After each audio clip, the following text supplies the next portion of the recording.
71, 90 এবং 24-এর রক্তাক্ত জুলাই বিপ্লব, বর্ষা বিপ্লব, এই বিপ্লবে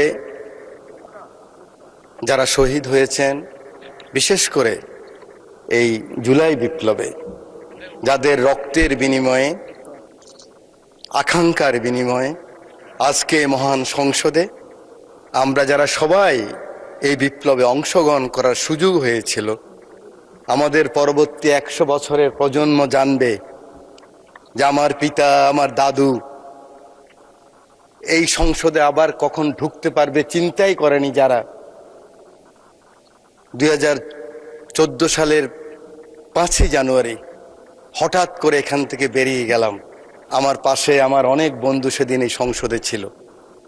ওরা বলতে পারবে এরকম একটি বিপ্লবের মাধ্যমে যেখানে এই সংসদ ভবনের লুকিয়ে আছে শুনে প্রত্যেকটি রুম ভেঙে ফেলেছে, কোটি কোটি অর্থ টাকা এই সংসদ ভবনে পেয়েছে, গণভবনের ইট নিয়ে গিয়েছে। এটা বিএনপির লোকেরা নেয় নাই, জামাতের লোকেরা নেয় নাই, এটা ফাইয়াজের মারা নেন নাই, আকরামের মারা নেন নাই, আবু সাইদের আম্মা নেন নাই।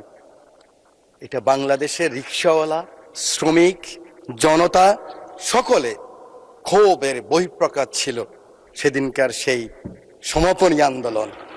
সেই সমস্ত শহীদদের আত্মার মাগফিরাত কামনা করছি। আল্লাহ যেন তাদেরকে বেহেশতের সর্বোচ্চ মাকাম দান করেন। মাননীয় স্পিকার, শহীদ মোহাম্মদ শামীম, শহীদ মোহাম্মদ সবুজ, শহীদ মোহাম্মদ হাসান, শহীদ মোহাম্মদ মাজারুল ইসলাম, মোহাম্মদ ফেরদাউস শহীদ যুবদল নেতা, আরিফ ছাত্রদল নেতা, আপনারা হঠাৎ করে মনে করছেন নামগুলি কোত্থেকে আসলো?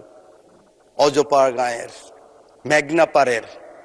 আমার পাশে বসা আছে আমার মাননীয় সংসদ সদস্য, আজকের পানি সম্পদ মন্ত্রী আবুল খায়ের ভূঁইয়া সাহেব, আমাদের অঞ্চলের। এরা শহীদ হয়েছে জুলাই বিপ্লবে।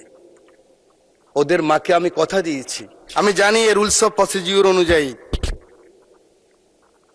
মহামান্য রাষ্ট্রপতির চেয়ারকে আমি সম্মান করতে হবে, সম্মান রেখেই বলছি। ওই চেয়ারকে ধন্যবাদ দিচ্ছি, ও প্রতিষ্ঠানকে, কিন্তু মহামান্য রাষ্ট্রপতিকে, ব্যক্তি শাহাবুদ্দিন সুপ্পু সাহেবকে আমি কিন্তু ধন্যবাদ জানাতে পারলাম না বলে আমি দুঃখিত।